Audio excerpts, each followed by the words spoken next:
hello. Nan tàu tràn hai mô. Kan bay adong zet cement thei. Kan ruana apit zet cement thei. Rua sandil nei lau khopin. Atua kan cement thei. Asinan. Na bay adong du lau asia chun. Lotin na. Na cháu tèng ding. Bay dong lau mi pol. Tingar pol hin lotin na.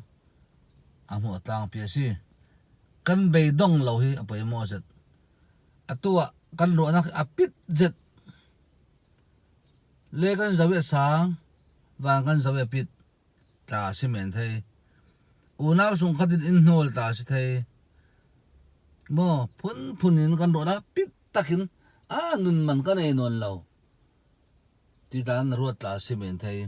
Chumi na bay dong du chuang lau asya jun. Na lo teng na si.